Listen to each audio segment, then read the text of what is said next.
Hello aspirants, आज हम discuss करने वाले हैं प्रीलिम्स का डिटेल्ड सिलेबस। आज के बाद आपको कभी ये सोचने की ज़रूरत नहीं पड़ेगी कि प्रीलिम्स में क्या आना है। प्रीलिम्स का कोई डिफाइंड सिलेबस ही नहीं है। क्या प्रीलिम्स मेंस के सिलेबस से रिलेट होकर पूछता है या फिर अंडर द सन कुछ भी पूछ सकता है? ऐसा कुछ सोचने की ज़रूरत नहीं है। और अगर ऐसे कोई भी थॉट्स आपके माइंड में आते हैं तो आज से कोई भी चिंता करने की जरूरत नहीं है, क्योंकि आज हम सारे प्रॉब्लम्स को दूर करने वाले हैं रिलेटेड प्रीलिम्स सिलेबस।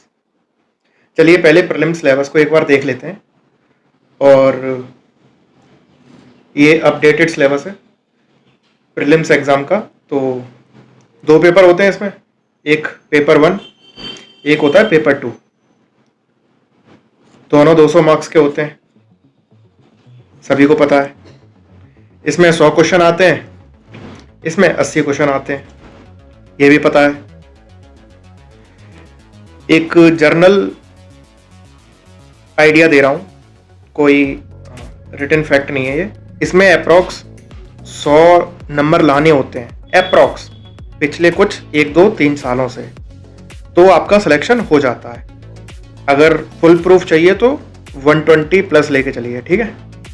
100 से प्लस लेके भी चलोगे, 100 से लेके 120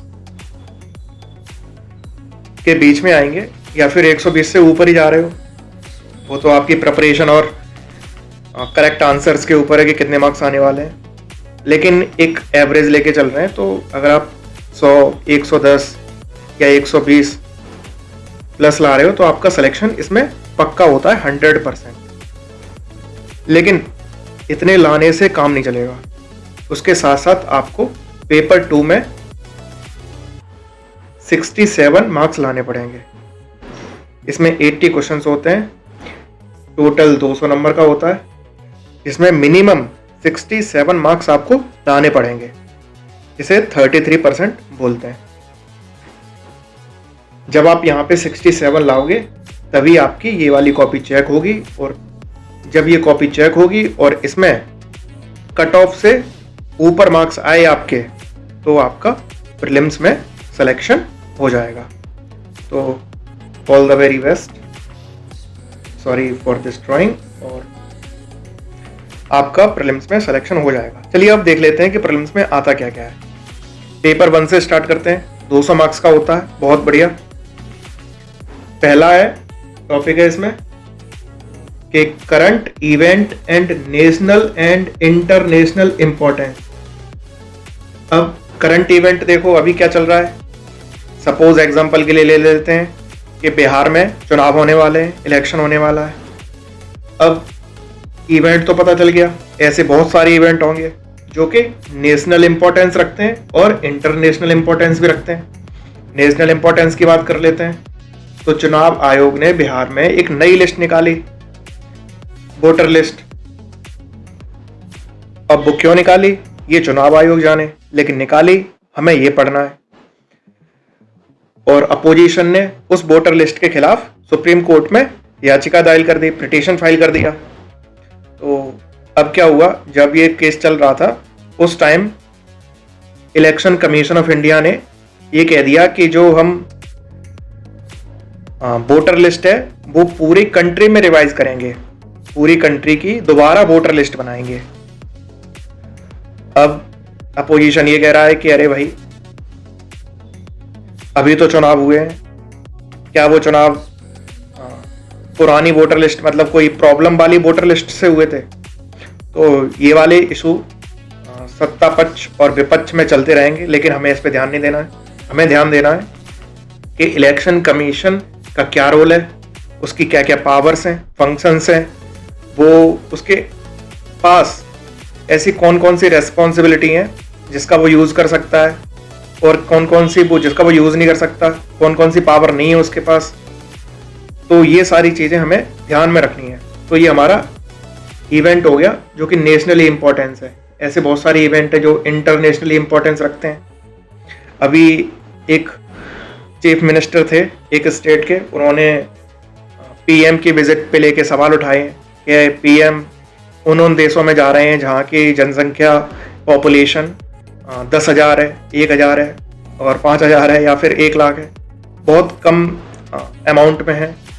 तो क्या वहाँ पे जाना ठीक है? अब अकॉर्डिंग टू डिप्लोमेट माइंडसेट और जिस चीज़ की आप तैयारी कर रहे हो, तो इंटरनेशनल रिलेशन क्या इम्पोर्टेंस रखता है आपको ये पता होना चाहिए। इंटरनेशनल रिलेशंस कितने ज़रूरी हैं आपको ये पता होना चाहिए। तो ऐसी बहुत सारी बातें हैं जिन्हें आपको कवर करना है और ध्यान देना है। यही होते हैं current events and international importance. आपको समझ में आया? दूसरे चलते हैं। History of India, Indian national movement. अब ये तो आपने बहुत अच्छी तरीके से पढ़ा होगा, हिस्ट्री ऑफ इंडिया बचपन से पढ़ते आ रहे हैं, ठीक है। अब हिस्ट्री कहाँ से लेनी है?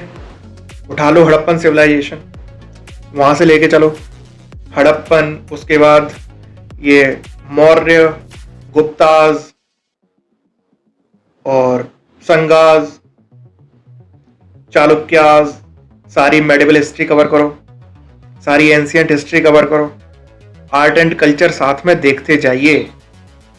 इसमें लिखा हो सकता है आर्ट एंड कल्चर, अगर नहीं भी लिखा है तो ये इंपॉर्टेंट है कि वो राजा हैं और उनके रूल्स, क्या क्या कल्चर था वहाँ पे, क्या क्या आर्ट्स थी, तो ये सारी चीज़ें कवर करके चलना पड़ेगा। किसमें? हिस्ट्री में, हिस्ट्री ऑफ इंडिया में। और इंडियन नेशनल मूवमेंट्स, यहाँ पे आप आ जाते हो जब ब्रिटिशर्स के टाइम पे, तो वहाँ पे मूवमेंट्स बहुत ज़्यादा हुए थे। उन मूवमेंट्स की जानकारी होनी चाहिए, बहुत इंपॉर्टेंस रखते हैं ये मूवमेंट्स। नेक्स्ट आ जाते हैं इंडियन एंड वर्ल्ड ज्योग्राफी। देखो geography, if you are preparing for this exam, तो ज्योग्राफी आपको पता होना चाहिए। इसमें कोई इफ एंड बट का सवाल ही नहीं है। Geography is must. इंडिया की पता होना चाहिए, कौन सी जगह पे कैसी ज्योग्राफी है, कितने सीजन आते हैं, मॉनसून कब आता है, मॉनसून इंडिया में कैसे इफेक्ट करता है, बाकी देशों में कैसे इफेक्ट करता है। और इंडिया की ज्योग्राफी ऐसी है, इस वजह से इंडिया को क्या क्या एडवांटेजेस हैं, क्या क्या डिसएडवांटेजेस हैं। इंडिया की ज्योग्राफी की वजह से इंडिया किस किस चीज़ में अपनी बढ़त बना सकता है, किस में नहीं बना सकता, ये सारी चीज़ें आपको माइंड में रखनी पड़ेगी। आपको करंट अफेयर्स पढ़नी पड़ेगी, आपको न्यूज़पेपर पढ़ना पड़ेगा। उसके बाद ये सारी चीज़ें आपको रिलेट करनी पड़ेंगी। कहाँ से? वर्ल्ड से। अगर इंडिया मिल्क का लार्जेस्ट प्रोड्यूसर है तो सेकंड लार्जेस्ट प्रोड्यूसर कौन है, उसके बाद कौन है, और ऐसी क्या क्या क्वालिटीज़ हैं हमारे पास जिसकी वजह से हम लार्जेस्ट प्रोड्यूसर बन पाए।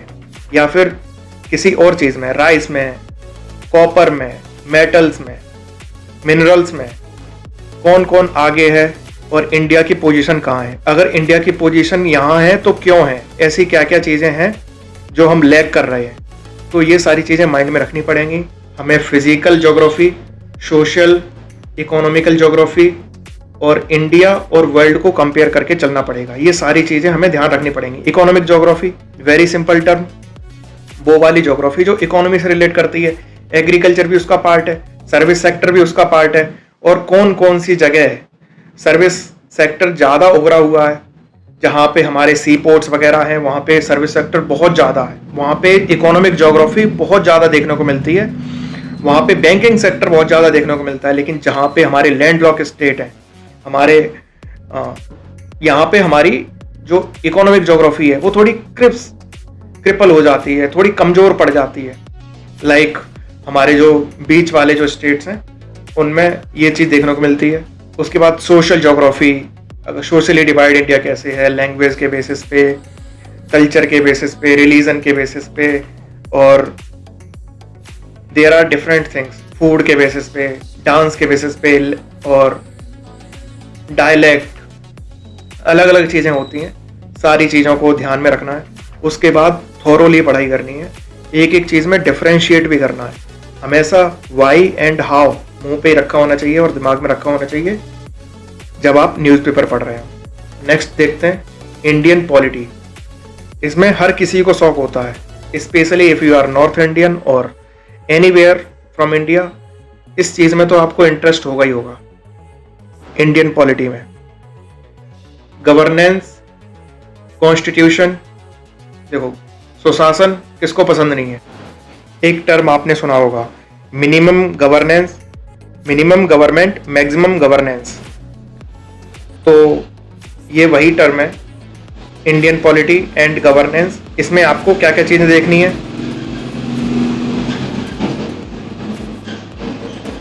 इसमें आपको देख के चलना है। कॉन्स्टिट्यूशन, कॉन्स्टिट्यूशन बहुत अच्छे तरीके से पढ़ना है।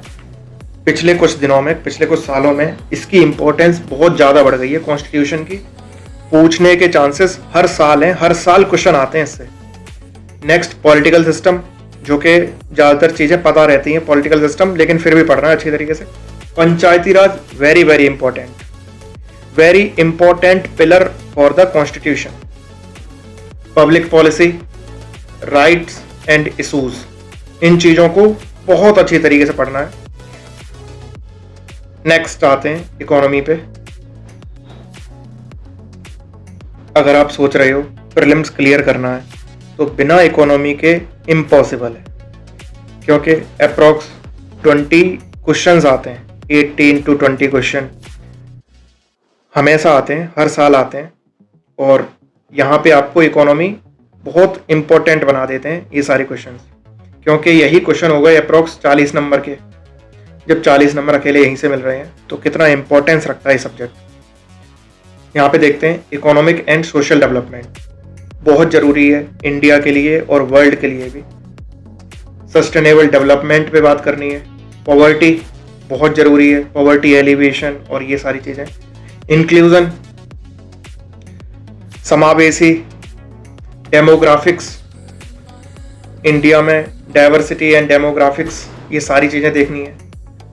सोशल सेक्टर इनिशिएटिव, ऐसे कौन कौन से इनिशिएटिव हैं गवर्नमेंट के द्वारा, प्राइवेट सेक्टर के द्वारा, एनजीओज के द्वारा, ये सारी चीज़ें माइंड में रखनी है।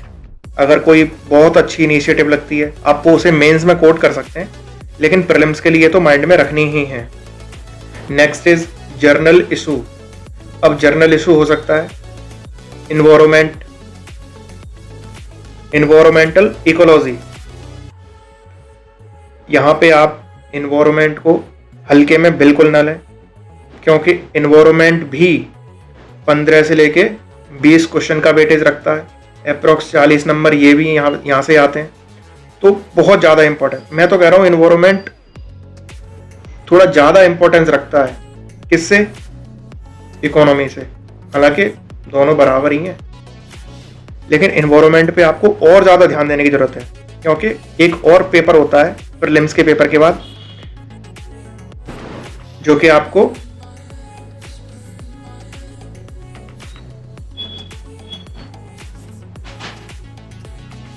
इंडियन फॉरेन सर्विस में के लिए एलिजिबल करता है, उसका एग्जाम देने के लिए, उसका मेंस देने के लिए। अब आगे बढ़ते हैं। आगे आया है general issue on environment ecology, very important. Environment, biodiversity, of course we know what is biodiversity, climate change, that do not required subject specialization. अब हो क्या सकता है, इन चीज़ों में पीएचडी भी की जा सकती है, तो हमें वो पीएचडी नहीं करनी है। हमें क्या करना है, हमें केवल समझ लेनी है इन सारे टॉपिक्स की। बायोडाइवर्सिटी, बायोडाइवर्सिटी के बहुत सारे सब टॉपिक्स होंगे, तो उन सब टॉपिक्स को उठा के उनकी समझ लेनी है कि ये टॉपिक्स होते क्या है, बस। अब उसमें हमें पीएचडी नहीं करनी है। क्लाइमेट चेंज, हमें पता करना है कि ये होता क्यों है, इसका रिलेवेंस क्या है, इसके एडवांटेज और डिसएडवांटेज। इसका तो क्लाइमेट चेंज जो हो रहा है इसकी वजह से ही टेम्परेचर बढ़ रहा है, टेम्परेचर बढ़ रहा है, ग्लेशियर पिघल रहे हैं, ग्लेशियर पिघल रहे हैं, तो ये जो हमारे आइलैंड्स हैं ये डूब रहे हैं, और हम इन्हें कैसे रोकें, समझ रहे हो। अब जब आइलैंड डूब रहे हैं, माइग्रेशन हो रहा है, इलीगल माइग्रेशन हो रहा है, उसे कैसे रोका जाए, इकोनॉमी डिस्टर्ब हो रही है, तो रीज़न बनता है क्लाइमेट चेंज रोका जाए। तो इसके लिए बड़ी बड़ी जो कंट्रीज़ हैं, डेवलप्ड कंट्रीज़ हैं, और छोटी कंट्रीज़ हैं, अनडेवलप्ड कंट्रीज़ हैं या फिर डेवलपिंग कंट्रीज़ हैं, सारे के सारे मिलके कोशिश कर रहे हैं, इनकी कौन कौन सी ग्रुपिंग है, कौन कौन सी मीटिंग्स हो रही हैं, ये सारी चीज़ें माइंड में रखनी है। नेक्स्ट आता है जनरल साइंस। जनरल साइंस में फिजिक्स, केमिस्ट्री, बायो, इन सारी की तो नॉलेज रखनी है, साथ में टेक्नोलॉजी, इसकी भी इम्पोर्टेंस बहुत ज़्यादा है।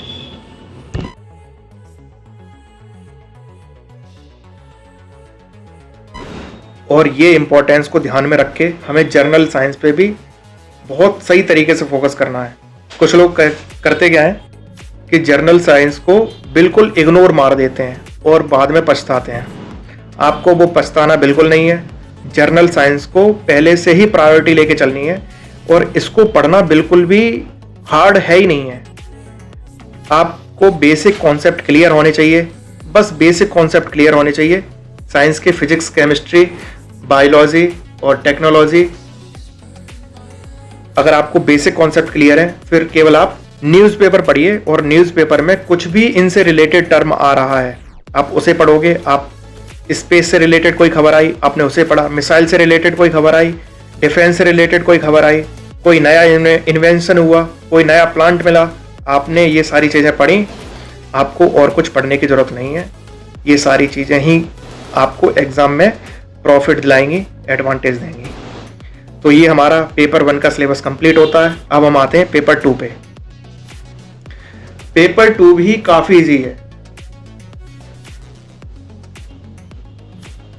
पेपर 2 काफ़ी इजी है, लेकिन बहुत सारे स्टूडेंट्स प्रॉब्लम फेस करते हैं, 67 मार्क्स ला ही नहीं पाते हैं। इसके पीछे बहुत सारे रीजंस हो सकते हैं। इसके पीछे सबसे बड़ा रीज़न तो यही होता है कि भाई ओवर कॉन्फिडेंस। और ये तो बिल्कुल नहीं होना चाहिए। जहाँ पे ओवर कॉन्फिडेंस आया वहाँ पे आप सोच लो कि आपके 67 भी नहीं आएंगे। आपको इक्वल वेटेज दे के चलना है। किसके बराबर? पेपर 1 के बराबर। पेपर 1 के बराबर इक्वल वेटेज दे के चलना है। पेपर 1 और पेपर 2 में कोई अंतर नहीं है।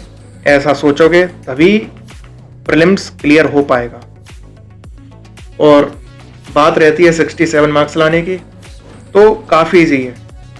देखो, सबसे पहले कंप्रहेंशन देख लेते हैं, जिसमें 12th क्लास में जैसे आपके अनसीन पैसेज आते थे, नीचे कुछ क्वेश्चंस पूछे जाते थे, आपको उसके आंसर्स उस पैसेज से ढूंढ के लिखने होते थे।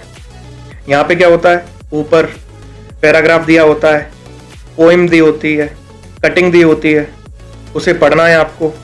नीचे मल्टीपल क्वेश्चंस दिए होते हैं, मल्टीपल चॉइस क्वेश्चंस, उसमें से आपको एक राइट आंसर चूज करना होता है। इतना सिंपल होता है, लेकिन इतना सिंपल होता भी नहीं है। इसमें बहुत सारी चीज़ें होती हैं, जो बारीकियां होती हैं, उनमें ध्यान में रखना होता है कि वो क्रिटिकल टोन पूछ रहा है, वो कौन सी टोन पूछ रहा है, वो रेशनल थीम पूछ रहा है, वो कॉन्ट्रैक्ट लगा रहा है, अपोजिशन पूछ रहा है, नॉट लगा रहा है। ये सारी चीज़ें हाईलाइट करनी होती हैं, माइंड में रखनी होती हैं। उसके बाद पैसेज को पढ़ना पड़ता है, उसके बाद सॉल्यूशन निकल के आता है। तो ये चीज़ें प्रैक्टिस मांगती हैं और कुछ नहीं मांगती। चीज़ें आसान है, प्रैक्टिस करोगे आसान बन जाएंगी। शुरू में हार्ड लगेंगी, बाद में आसान हो जाएंगी। तो कंप्रिहेंशन हो गया। सेकंड है interpersonal skill including communicational skill. देखिए, इसके बहुत कम साक्ष्य मिलते हैं, इसके बहुत कम, ऐसे बोल सकते हैं कि जब आप पेपर देखते हो तो ये चीज़ें बहुत कम देखने को मिलती हैं। पहले बहुत ज़्यादा देखने को मिलती थी, लेकिन सिलेबस में आज भी ये दी जाती हैं। तो एक माइंड में रखिए, अगर आप IAS की तैयारी कर रहे हैं, आप IPS बनने वाले हैं, आप फॉरेन सर्विस ज्वाइन करने वाले हैं, आप रेवेन्यू सर्विस ज्वाइन करने वाले हैं, तो आपको कम्युनिकेशन स्किल तो आनी चाहिए। सॉफ्ट स्किल्स बोलते हैं जिन्हें, इंटरपर्सनल स्किल बोलते हैं जिन्हें, बहुत ज़रूरी है। हर कॉलेज में ये कोर्स मैंडेटरी होता है, आपको सिखाया गया होगा। और अगर नहीं सिखाया कोई बात नहीं, लेकिन आज से सीखने लग जाइए। छोटी छोटी किताबें होती हैं, पढ़ लीजिए। एक बार रीडिंग में पूरे कॉन्सेप्ट क्लियर हो जाएंगे। इसमें ऐसा कुछ नहीं है कि इसमें याद करना है, इसमें बस समझने की बात होती है कि कम्युनिकेशन कैसे होती है और कम्युनिकेशन के डिफरेंट टाइप्स होते हैं, उनको बस समझना होता है। That's it. बहुत ईजी है ये, लॉजिकल रीजनिंग। एक बार अगर आपने पढ़ लिया तो आप भूलोगे और नहीं। लॉजिकल रीजनिंग सभी को बहुत शौक होता है। जब बच्चे होते हो at a very young age, बच्चों को शौक होता है कि हम सुडोकू से खेलें, हम देखें कि इन दोनों डायग्राम्स में अंतर क्या है, डिफरेंस क्या है। जो डायग्राम्स न्यूज़पेपर में आते थे या फिर ऐसे गेम्स बनाए जाते थे डिफरेंस फाइंड करने के लिए, ये लॉजिकल रीजनिंग और एनालिटिकल एबिलिटी वहीं से डेवलप होना स्टार्ट होती है।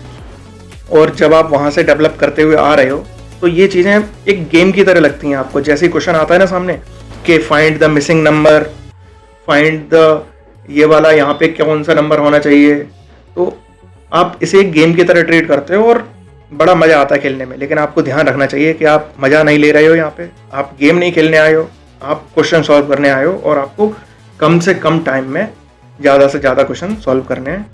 ये चीज़ भी आपको माइंड में रखना है। इसलिए प्रैक्टिस करनी है उस चीज़ की, और उसे प्रैक्टिस करने से ही टाइम कम होता है, ये चीज़ ध्यान में रखना है। और इसकी बुक्स पढ़ोगे आप और ये चीज़ें आसानी से सॉल्व की जा सकती हैं। नेक्स्ट आते हैं decision making and problem solving. ये सारी चीज़ें कहीं ना कहीं आपको क्वेश्चंस के अंदर इंक्लूडेड मिलेंगी। तो आपको डिसीजन मेकिंग आनी चाहिए। आप यूपीएससी की तैयारी कर रहे हो, कोई मजाक नहीं कर रहे हो, decision making is very important skill जो कि आपको आनी चाहिए। प्रॉब्लम सॉल्विंग तो होगी ही, हर किसी के अंदर होती है प्रॉब्लम सॉल्विंग स्किल, बस उसे बाहर निकालने की ज़रूरत होती है। आपका मोबाइल ख़राब हो गया, आपको पता है कि वो कैसे सही होगा। कुछ और चीज़ गड़बड़ हो गई, आपको पता है कि ये कैसे चीज़ सॉल्व होगी। लाइफ में कोई और प्रॉब्लम आ गई, आपको पता होता है क्या कैसे सॉल्व होगी वो। तो यही होती है प्रॉब्लम सॉल्विंग स्किल्स। बस एक क्यूरियोसिटी रखिए माइंड में और सॉल्व करने की इच्छा रखिए। Decision making is very important. उसको आपको देखो होती सभी के अंदर है, निखारना पड़ता है उस चीज़ को। तो आज से ही उस पर काम करना स्टार्ट कर दीजिए।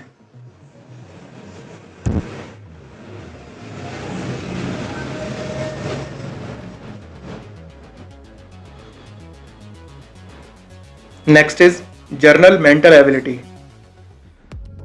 जर्नल मेंटल एबिलिटी के क्वेश्चन आएंगे, उनको टैकल करना है। Next is basic numeracy, numbers and there relation, orders and magnitude.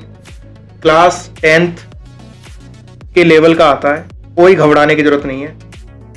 Data interpretation आ सकते हैं, charts, graph, table, data sufficiency, और क्लास 10th के लेवल का बिल्कुल भी घबराने की जरूरत नहीं है। बहुत इजी होते हैं, प्रैक्टिस करने की जरूरत है। मैं फिर से कह रहा हूं और 100 बार फिर कहता रहूंगा, practice is the key to qualify in prelims. अब पढ़ लेते हैं, यहाँ पे नोट में क्या लिखा है। नोट में लिखा है कि पेपर 2 जो कि सिविल सर्विसेज प्रिलिमिनरी एग्जामिनेशन का है, जो कि क्वालिफाइंग पेपर है, जिसको केवल 33% मार्क्स चाहिए फिक्स्ड, और जो कि होते हैं 67 मार्क्स आउट ऑफ 200। 67 मार्क्स लाइए, आपका सीसेट क्लियर हो जाएगा। नोट 2 में देखते हैं, question will be multiple choice objective type. Got it. Note 3 में देखते हैं, मैंडेटरी है कैंडिडेट्स के लिए अपीयर होना in both the paper of civil services prelims examination for the purpose of evaluation. अगर आप किसी एक ही पेपर में बैठे और आप सोच रहे हो कि इवेल्युएशन हमारे दोनों पेपर हो जाए, नहीं, आपको दोनों पेपर में बैठना पड़ेगा, सीसेट क्वालिफाई करना पड़ेगा, तब जाके पेपर 1 चेक होता है, इवेल्युएट होता है। Therefore candidate will be disqualified in case he she does not appear in both the paper of civil services preliminary examination.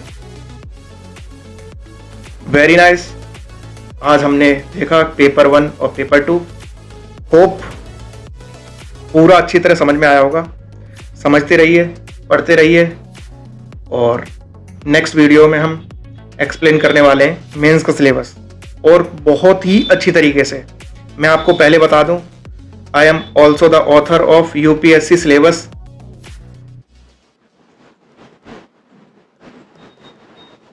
through poems। मैंने पूरा मेंस का सिलेबस पोएम के फॉर्मेट में लिखा है और उसे समझाया है। मैं फिर से आपको मेंस का जो सिलेबस है वो मैं समझाऊंगा, बस नेक्स्ट वीडियो के लिए वेट कीजिए। That's it for today. लग जाइए प्रीलिम्स में।